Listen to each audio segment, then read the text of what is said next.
Mayang puno Midnight Files with Franklin na ikaw na kurumzari. Ngasi su wari ama puraga lakchare. Ngasi gi wari sigi maming na Villisca Axe Murders.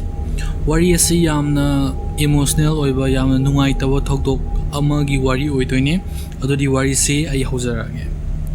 Villisca Axe Murders se akoi gi June gi tang mapanga June gi tang taraga ko anisigi marak sida June gi tang mapan gi numdang dagi June gi tang taragi ayu ko sigi marak sida 1912 ki sida thoki doini ko karai du thoki haiba matamda Villisca Lower Town United States ki ko sigi mafam sida thoki doine thokpasi kanagi family thoi haiba matamda Muri family ko moi Muri family sida thok toine aduga moi gi family asigi mi taruk amane aduga moi family sigi yumsita lakpa mi ani ama guest ani ama ga punna mi nipan leigiroi doini ko aduga mi nipan sigi manungda taruk amadi children angang macha ngakthane ba adu moi ge se moi gi makok sida victim sing ji ko makok sing sida aduki matik singjngna yandbagi aduki matik yamna lura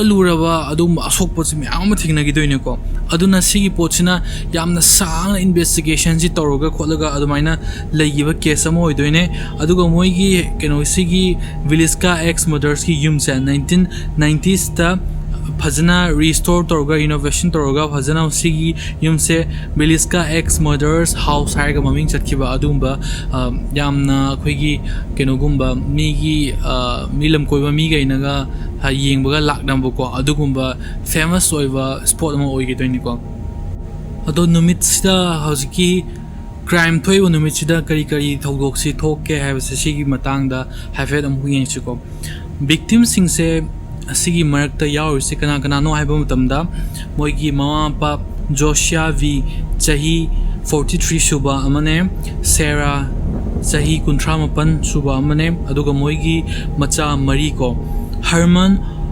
Montgomery chahi 13 suba amne Mary Catherine chahi 10 suba amne Arthur Boyd chahi 3 suba amaga aduga Paul Vernon chahi 5 suba amaga moi se yamna moi community duda aduki matik keno toroga yamna miga wari watai sanadana khotana adumaina yamna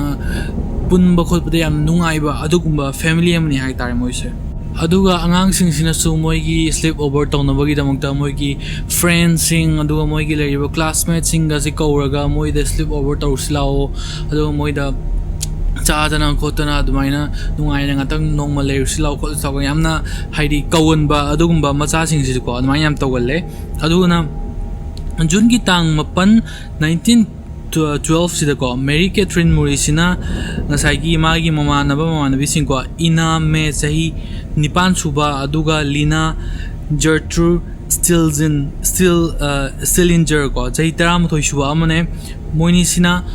ngasai gi moigi yum Muri gi family residence da moise laga sleep over tawsilao kholo na moine kaudoini ko adagidi moise activity ma'am tawdana nungai dana khotana adumaina leire khole aduga moise church ka sikka adana ngasai gi Presbyterian church ko kinona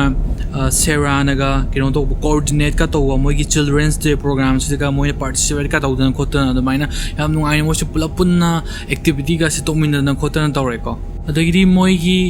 activities ma'am se loire adagidi moise wadana hojiti yum halase kolase tawre ko aduga moigi activities sing loire ko matamda pungje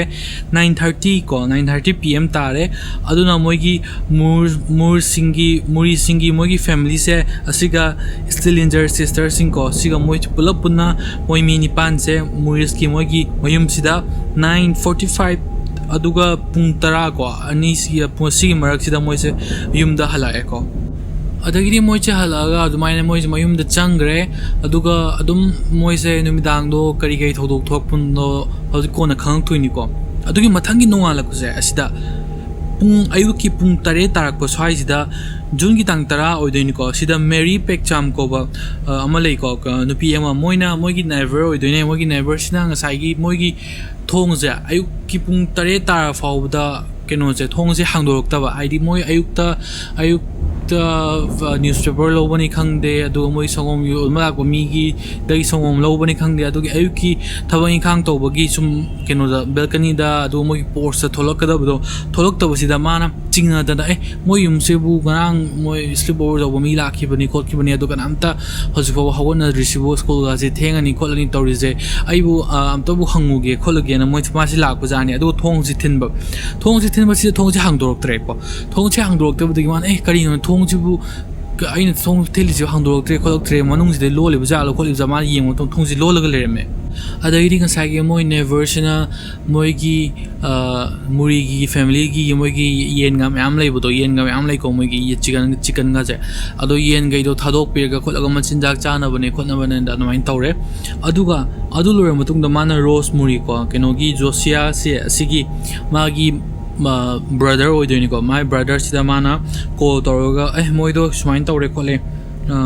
moi gi yum do thong thin bane aina adu thong tholo yadre khotre nang amta laaga akhoi me geng se khochi ka kari torbuno khangde khotena almain toroga moina nasai moi brother se kaudoini ko adagi magi keno se ma brother se la rose muri se adu laaga mana copy ama so ma pai ko so se mana pai rega so se hangdoe so si hangdo ba matung nang sai gi yum ji chang ba manung da yum je amna haini chik chik aga dumain to yam iri ba atmosphere am dele me ko adagi mana thong je sum hangdo ga change adagi magi so se na hangdo guest room si change guest room si chang ko tam dang sai gi moi gi keno do still injures sister do adido inaga linaga do ngasai moi bed guest room gi bed si taraga adumaina moi body se lifeless body se le mene adagi mana atop room gai ju yenga hekta moi gi magi brother do aduga moi gi sister in law gai do labor khot from cha sing ma yengo tam ju loina hekta singjang jina makok sida adugi madik tina shock aga yan bagi shock aga admaina loina family pull up chiga loina nang sai guest ani angang ani laksa bu angang ani su loina shega le ma ba adagi di moina police call city police call di aro call roi to moina ken pek cham china henry ko ba moi gi primary peace officer ko police ma lai ko police to ko to police ko police lak to ni aduga sumaina haidi kanana kari tori no khangdra nungdang sida family club siga moi gi guest to loina hatoga singjngna makok sida yalaga singjang loin chapa yalaga maina hatoga lem doine adagi doctor ge jila ga moi gi leiba film ja si yengchan majila ko doctor mai jila ko doctor ge na hai je midnight jun gi tang mapan gi midnight sida gi jun gi tang tara gi ayuki pung manga ko si manung jida thwdok se thokpo oidoini sine aduga moi gi ethics se etik haidi yumgi mathak to aduda ama silinga haijilaga mathak tu da pojai thamam khotpam aduguma macha ama lei adu oidoini ko etik sita moina habse killer do ngai killer do natraga killer mayam do ari dul leire machine moina tham bagi churup ki keno makok to hai churup ki maning do ari do keno toroga leirega adumaina leirame aduga moina aduda khangmanga mise kaino haima tamda ngai gi moina family ge je asiga moi gi guest singa se laaga moina tumbadu ngairaga moina crime se tawbani sine ko aduna moina laaga ngasai muri family se tumgraba matungda moina kumdara singjang do pare kumdare adu ngasagi master bedroom se asida hana changa josia ga sarah ga ko ceremony ko moi sida hana attack to win hai ko attack to sida ayamba mi atai ge sidi kone attack to wanani khangde josia se asida adu ke matik yamna satina singjang jina yan bagi mama sida chaba yan mamit siba pung destroy toroga maina yan bagi lermeba ada yan masda adu kimati sathini yan bagi lerem basina kai toge hama tam nang sai singjang sin na yalaga singjang si haigalakpa matam da magi I gumba kai umba se moi siling mathak to adu da phawba nappaga adu maina mami do targa adu kimati thin lerem hai tare ko adu maina toroga sigi mi ha cha adu maina tormeba killer sing sina ko ayamba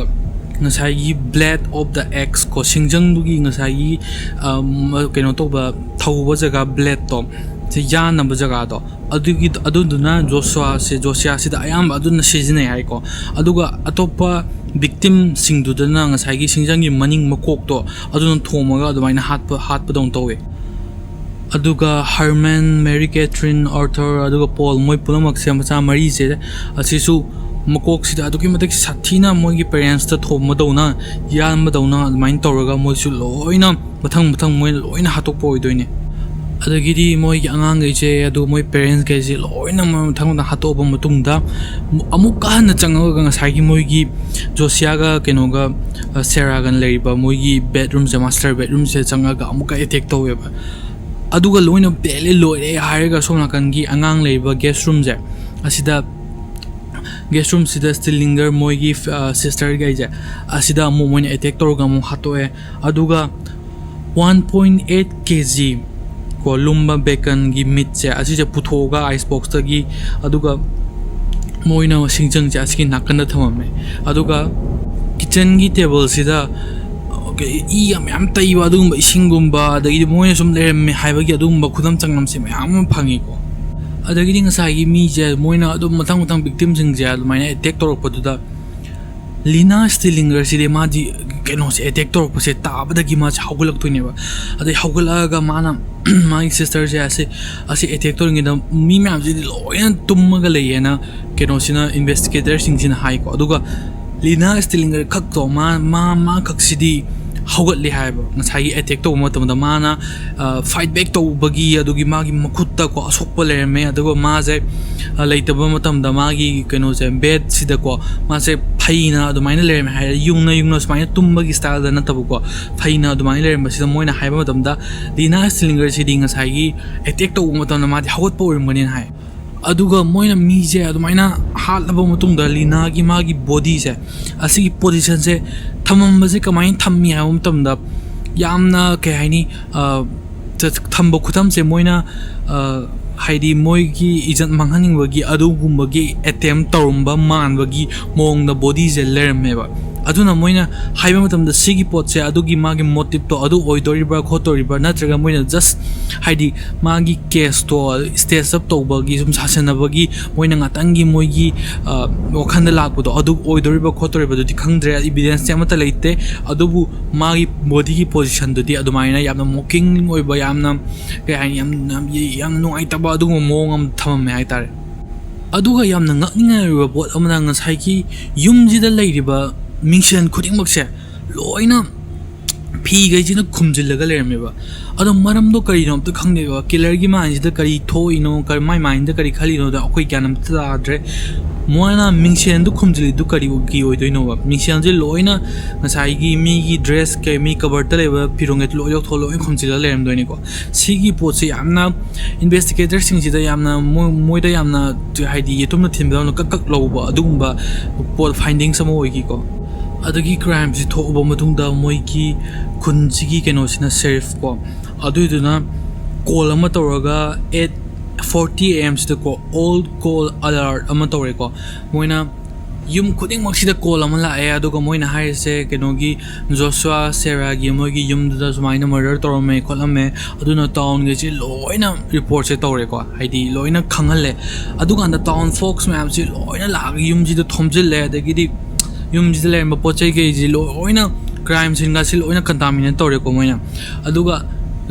khara amana di jos kenogi Josia gi magi makok skull je asi souvenir nena torga ekta huran dana khotna ko adu mainga torga yamna migi keno je haidi crime scene je loina ujar mila saga loina contaminate tore hai tare adi moina sheriff sina pung kaya control tong lam khone do control to body amta ngam dre hai town folks mi chi yaman gi banang sai murder weapons kai ga loina contaminate torga admaina evidence phangada ba khongol kada ba gi du moina search to ba lorem ne da hekta mi myam du da admaina hire ba da gi loin thomjil na e mi myam je dagi ding atang le ga moi gi country coroner Dr. Linquist ko moi je keno da sai gi crime scene sida pung mo pana dai da la e adu moina la ko matam da keno torwe moigi town gi da leiba night watcher sing je night watcher sheriff Foreign Jackson ko aduga moigi lerba mi ge to alda hangaga noi night watcher to night watch to du da kamain tawi kholi mi lakhi ba thengna bro khona bra hangba matam da moina yamna aduki matik keno gumba hai kana ba ya pochai jam ta phangje ko dai di ngasai gi Dr. Linquist sina ko crime scene se adumaina contaminate tawbudu nungaitadana mana national guard chi kawraga adumaina crime scene se phajana secure townaba khotnaba na mana kawwe ko aduga crime scene se phajana secure to hole adagidi keno toba drug chaba mi gai ga chilla aga hekta moigi moigi hobby ga se photography ga oibuko adu moina la crime scene ga che photo kapaga khotlaga sumaina matam dudi shumba crime scene je asi photo asi am paisa ga tawga yonarami ko aduga moina drug chana baneda ada mai tawga tawga la ya mi mai chin chaiduna khotana adu maina crime scene se moina loina contaminate tawbudu adu maina chaiduna khotana ga tawe adagidi crime scene si contaminate tawbanina moina body ga jisu mo lawthokna ba khotna ba tawje matam yam change ko adu matam body jisu yam banina lawthoga haidi temporary gi ko moigi fire department ko adu da thamme ngatang aduga ko na body je 24 hour matung da body je fajana moigi mokta ko mu purakhi ko doctor singsina moi investigation to mo tonda moina haiba matam da kari haiba matam da midnight pung ani je swagi matam da oina thomba yai haina ngasai autopsy to mo tam sidam hai ko the victims in je loina series te magi makokta fajana kanna adumai thombo do singjngna aduna sibani sine ba do mi ga isna khanari je aduki matik chawro farm house to makon amta thoandana kamaina mi duna changa ga yamro mi nipan dubu amta hagot handana kamaina hatoinu sine ate soma kana mi ahan nama tumin naramba mi amagi somla ganda mi amaduda attack to ba haise tumin thagnari ba mi du ta ba yai lawrok pa matam nama sa du leng attack to ba haise bu tumin na to ba attack to nante ba mai singjangna yan ma haise makon thokani aduga mi du lawrakani aduga fight back to mo honagani adu amata tawdri do aduna takpadi sigi potse yamna icham chamba case amadi order sigi manung sida ko yamna moina harise theory da harise ngasagi moigi family ga sina thakpa sangom do adu sedative hapsilaga ko adumain torga mo se pangda hanba amaina pangda halaga mo se pangda ringai du to moina loina hat pani sini ko sumain torga moina theory ga se form to hore adagidi investigator singsina moina yum ga je search to botam da footprints kan sukara lerim bething na bachane ada moina haise moigi killer singsina saigi family muri family se moina observe to wa oim gane ba haidi numit kharani dagi moina observe toroga adumaina moigi family se kamaina kram matam da yum dagi mapan thoi kholi ga se loina observe to ko aduga ngasai mi crime thoi ban numit sida maningi thongnao hangdokpani khangde back door ni khangde adudagi changa aga ngasai attic to da moisi lo laga lerega moina church tagi halakpodo adu ngaiba oiramgani ana moina theory je sagat ba hore adagidi moina investigation to bama tamsida gas lamp amko gas lamp ki magi chimney che lokthoga aduga magi keno do ngasai gi mai chak na ba moigi keno ama cotton gi ama yawbodo phigumba akan mama adido leidharaga mai do kitang tang una boko adumain toroga leramba je thengnai aduga ngasai gi yum jida chain amusu leremi ko chain je muri family sigi mogi family gi member mi amata da belong to do adumba chain amusu leremi hadi evidence se matang khara phangba hore aduga sigi investigation je torba matungda moigi coroner sina ko June ki tang 1912 to the mi tarahum doi ko moina interview to as a potential witness kom haidi moina uho ba kholoba adu mamam do khangna ba khona ba no witness se ko adu witness tarahum doi moina interview to re aduga moigi findings sing do mathang moina khangba ngame adagidi moigi case se as a Villisca Axe Murders as a investigator sing investigate to matam sida moi case ge mana ba case ko ma'am थोलेने मोय ma'am सिगी मरक क्वाइदगी मानरी से करम है मतमदा Colorado springs murder को सिगी murder सिदा पूरा family अमजे केनोना सिंgjngna यालगा चप मानब मोंगदा अदमाय हातोंबो ओइदोइने बसिजो अदुगा मोयगी केनो सिदा केनो singjngna यालगा हातोबदा नतब मानरी से कई मानगे हम मतमदा ngasai gi mirror ge sida phina khumjinba aduga thong thongnꯥꯎꯒꯩꯁꯤꯗ ꯐꯤꯅ ꯂꯣꯏ ꯈꯨꯝꯖꯤꯟꯕ ꯑꯗꯨꯒ ꯉꯁꯥꯏꯒꯤ ꯃꯣꯏꯒꯤ ꯚꯤꯛꯇꯤꯝꯁꯤꯡꯁꯤꯗ ꯍꯥꯠꯄꯗ ꯁꯤꯖꯤꯟꯅꯔꯤꯕ ꯃꯣꯏꯒꯤ ꯋꯦꯄꯟꯁꯦ ꯑꯁꯤꯒꯤ ꯋꯦꯄꯟꯁꯤ ꯁꯨꯝ ꯐꯖꯅꯒ ꯆꯥꯝꯊꯣꯛꯑꯒ ꯑꯗꯨꯃꯥꯏꯅ ꯏꯁꯤꯡꯅꯒ ꯆꯥꯝꯊꯣꯛꯑꯒ ꯑꯗꯨꯃꯥꯏꯅ ꯊꯝꯃꯝꯕ ꯁꯤꯒꯤ ꯁꯨꯃꯥꯏꯅ ꯇꯧꯕ ꯁꯤꯒꯤ ꯀꯩꯅꯣ ꯃꯌꯥꯝ ꯃꯣꯏꯒꯤ ꯅꯦꯆꯔꯁꯦ ꯍꯥꯏꯐꯦꯠ ꯃꯥꯟꯅꯕꯁꯦ ꯃꯣꯏꯅ ꯎꯔꯦꯅꯦ ꯑꯗ ꯁꯤ ꯃꯌꯥꯝꯁꯤ ꯎꯕꯗꯒꯤꯀꯣ ꯀꯩꯅꯣꯁꯤꯅ ꯗꯤꯇꯦꯛꯇꯤꯞ ꯖꯦꯝꯁ ꯅ꯭ꯌꯨꯇꯟ ꯋꯤꯜꯀꯔꯁꯟꯁꯦ ꯑꯁꯤꯅ ꯃꯥꯅ ꯊꯥꯖꯔꯤ ꯃꯗꯨꯗꯤ ꯁꯤꯒꯤ ꯃꯔꯗꯔ ꯃꯌꯥꯝꯁꯦ ꯂꯣꯏꯅ ꯑꯃꯒ ꯑꯃꯒꯁꯦ ꯂꯣꯏꯅ ꯃꯔꯤ ꯂꯩꯅꯔꯝꯒꯅꯤ ꯁꯤꯅꯤ ꯑꯗꯨꯒ ꯃꯥꯅ ꯊꯥꯖꯔꯤꯁꯦ ꯁꯤꯒꯤ ꯀ꯭ꯔꯥꯏꯝꯁꯤꯒꯤ ꯃꯅꯤꯡꯗ ꯂꯩꯔꯤꯕ ꯀ꯭ꯔꯥꯏꯝꯁꯤꯒꯤ ꯇꯧꯔꯤꯕ ꯃꯤꯁꯦ ꯋꯤꯂꯤꯌꯝ ꯃꯦꯟꯁꯐꯤꯜ ꯀꯣ ꯑꯁꯤ ꯑꯣꯏꯅꯤꯅ ꯃꯥꯅ ꯊꯥꯖꯩ ꯑꯗ ꯍꯥꯏꯔꯤꯕ ꯅꯨꯄꯥꯁꯦ ꯑꯁꯤꯅ ꯃꯥꯅ ꯇꯧꯕ ꯀ꯭ꯔꯥꯏꯝꯁꯦ इलिनियोस कांसास लोवा सिगी मफम मैमसिदा माना क्राइम से तौबजाने अदुना तौबो ओरमगनी माना क्राइम से मागी क्राइम सीन से ले माना गलियना ngसाइगी मोइगी डिटेक्टिव न्यूटन विल्करसन सिना विलियम मैंसफील्ड से असि ओरमगनी ना माना चेर थाजेबा अदुगा ngसाइगी मोइना फिरोन सिंगना केनो कुपसनबा मिरर कुपसनबा अदुगा थोंग कुपसनबा अदगिदी मागी वेपन दो चामथोंबा खोलंबसी अदुगा लेम अमगा पुरागा लेम की चिमनी दो लोथोगा याम तमना का लेदरगा मंगान दो खितंगा फंगनबा को अदमाइगा तोरंबा सिगी मैम से लोइना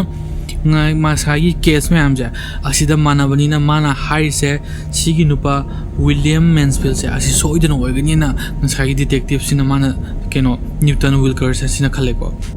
अदुबु ngसाई मै क्राइम सिनसिदा फिंगरप्रिंट गुम्बा अदगिदी मै लाकपगी खोमु गुम्बा अदुगुम्बा से अमत्ता फंगदेबा असिना ताकपति सिगी केनो से मागी मैंसफील्ड हाइबा नुपा से असिसिना ग्लोव्स गुम्बा सिजिनरगा यामना हाइना अदुगुम्बा क्राइम से तोबो ओरमगनी कइनो हाइबा मतमदा मागी फिंगरप्रिंट रिकॉर्ड से मागी हाना प्रिजन सेंटेंस लेबना को अदुदा रिकॉर्ड से लेबा अदुना करिगुमा फिंगरप्रिंट तो लेम तारगदी सिगी अदुम मैच तोंगरगा कनानो से खंगदोइनी दा अदुना माना फजना ग्लोव का सिजिनरगा अदुमाइना क्राइम से तोबो ओरमगनीना किनो सिना डिटेक्टिव सिना विल्करसन सिना खलेको अदुबु ngसाइगी किनो से मैंसफील्ड से मासे फादोइने 1916 दा मासे फाइनली फारनी अदुबु मासे फार मतुंदा विलिस्का मर्डर से असिगा मरी लेनबदा मागी से एविडेंस से अदुगी मतिक हाइदी यामना मांगोंदा केनो ओइबा मासे फारगा थमनबा सिगी विलिस्का मर्डर से वाना तौपनी हाबसे केनो तौनबा एविडेंस लेट्रेबा अदुना एविडेंस लेट्रबना मरम ओइदा मासे अदुम थादोरख्रेक्रो अदुगा विटनेस अमना हाइबा मतमदा विलिस्का गी मुरी मर्डर से असि तौरबा मतुंदा मैंसफील्ड से विटनेस अमना मासे मथंगी मोइगी क्राइम सिगी मथंगी नुमितुदा विलिस्का गी मनाक्सिदा को ट्रेन अमदा मासे अदमाइ काखलगा चटखिबा उइएना केनोना ngसाइगी केनो गुम मोइ थेंगनबा मी गेदम अदुना हाइरे को केनो सिना विटनेस खराना अदुगा विटनेस नुपी अमना मु हाइसे मोही उ म्याम गा होबा अदुगम जंगल हाइबेन मानबा वुड्स तो अदुदा मी खरना नुपा अहुम अमना मोरी फैमिली से कमाइना हाचिगेना मोइना डिस्कस तौबतो माना अदुमाइना खितंग ताहोई खोलोई हाइगा मोइना अदुमाइना सो मो रिपोर्ट से मो लाए अदुबु मैंसफील्ड सिटी हौजिक अदुम केनो तौरगा फ्रीली माजे अदुम माजे थातोख्रे अदुबु म्यामना खनरिसे ngसाइगी असेंगबा किलर दो अदुदी जस्टिस तगी मासे नाथोख्रे ना खनैको अदगिदी मोइगी केनो से मर्डर से असित केनो तौरपम विलिस्का एक्स मर्डर से असि इन्वेस्टिगेशन तौबो मतमदा तुआन बा मैम सस्पेक्ट्स मैम थोलेको मोइसिंग सि मर्क क्वाइटगी फेमस होइबा अमदि कनानो हाइबा मतमदा हेनरी ली मुरी जो होइदेनिको मासे मुरी फैमिली गी मोइगी केनो सिगा केनो मोइगी क्राइम सिगा दि मरी लेनगी तबाको अदुगा माना कोना मागी ममागा अदुगा मागी ग्रैंडमदर गा से असे singjngna अदुमाइ तौरगा हातपतो अदु तोपदुदा मानबगी हाइदि मासे सस्पेक्ट ओइबा अदुगु मी अमा ओइदोइनिको मोइगी सिगी मतम जे असिदा अदुकी मतिक यामना singjngna वेपन ओइगलेबा याम मर्डर सिंगसे अदुना मोइना हाइनरिसे बिली द एक्समैन को किलर अमो थोए सिनिको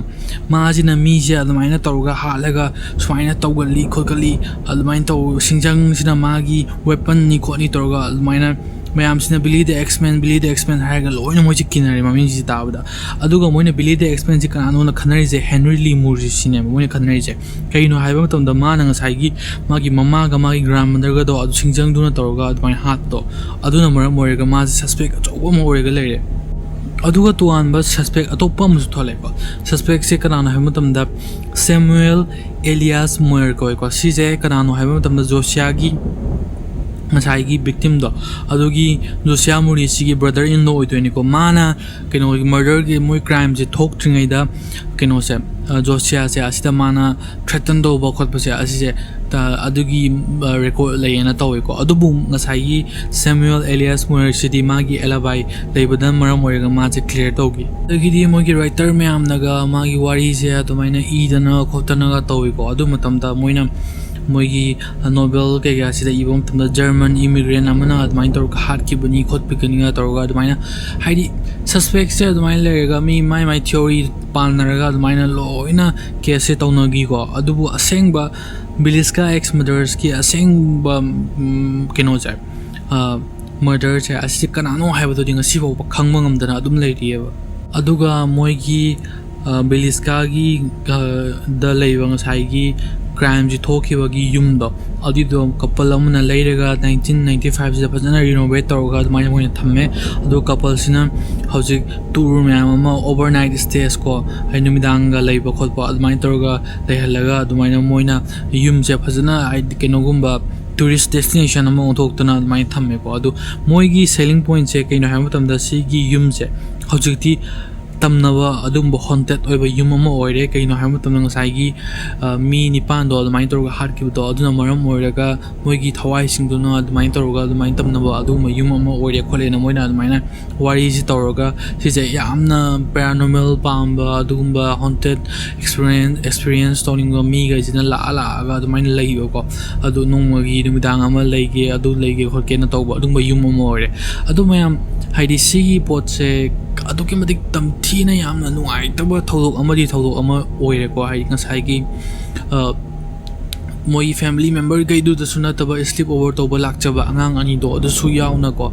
ꯐꯦꯃꯤꯂꯤ ꯃꯦꯝꯕꯔꯒꯩꯗꯨꯒꯤꯁꯨ ꯅꯨꯡꯗꯤ ꯅꯨꯡꯉꯥꯏꯇꯦ ꯑꯗꯨꯕꯨ ꯀꯩ ꯍꯥꯏꯅꯤ